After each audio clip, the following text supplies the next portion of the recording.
you ever heard anyone say that they don't believe the Bible because of all of its contradictions? There are some passages of Scripture that seem to be at odds with one another, that when read with a surface-level understanding could appear to contradict itself in particular details.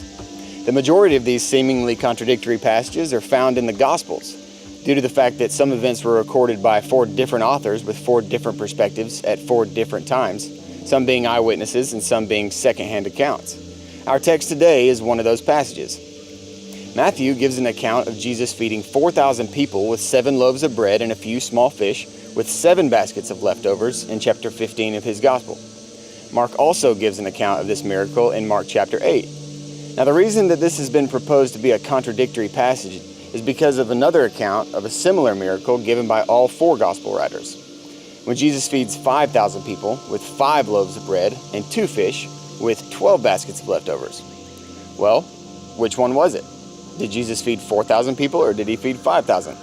Did he have 5 loaves and 2 fish or 7 loaves and a few fish? Were there 12 baskets left over or 7? The reason that there are differences in these 2 accounts is because they are 2 different events. Jesus performed both miracles during his ministry. We can be sure of this by looking to the best commentary on the Bible there is, the Bible itself. The Bible does not contradict itself. If you ever come across a passage that seems to be at odds with itself, you can typically find a resolution for the seeming contradiction elsewhere in the Scriptures. In this particular case, we need to look at Mark chapter 8, when Jesus is rebuking his disciples for missing the point he was making about the leaven of the Pharisees.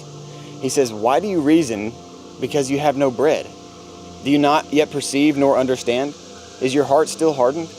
Having eyes, do you not see? And having ears, do you not hear? And do you not remember when I broke the 5 loaves for the 5,000? How many baskets full of fragments did you take up?" And they said to him, 12. "Also, when I broke the 7 for the 4,000, how many large baskets full of fragments did you take up?" And they said, 7. So he said to them, "How is it you do not understand?" You see, by looking to Scripture to prove Scripture, we see Jesus himself confirming that there are 2 separate events, a feeding of 5,000 with 5 loaves of bread and 12 baskets left over, and a feeding of 4,000 with 7 loaves and 7 baskets left over. It just takes a little bit more than a surface level reading to see that this is not a contradiction. Though not much more, because Jesus' confirmation comes a mere 7 verses after Mark's account of the feeding of the 4,000. Further evidence that these are 2 separate events is found in the fact that both Matthew and Mark recorded both miracles in their Gospels. It is unlikely that they would record 2 different accounts of the same event in their Gospels. So that brings us to the question. Why did Matthew and Mark include 2 miracles of the same kind? After all, if Jesus has already fed 5,000 people, what is really added to the gospel story by including a second feeding of a smaller number? The locations of these 2 events are important. The feeding of the 5,000 took place near Bethsaida, close to the Sea of Galilee. In contrast, the feeding of the 4,000 took place in the region of the Gerasenes, in the region around the Decapolis. So why does it matter that 2 miracles took place in 2 different regions? It's important because the first region was Jewish and the second region was Gentile. There are some numerical clues in the text which also point to this distinction. Let's look at the feeding of the 5,000.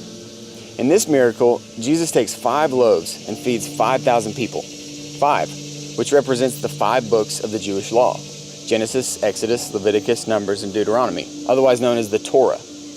Not only that, but when everyone had finished eating, 12 baskets of leftovers were collected.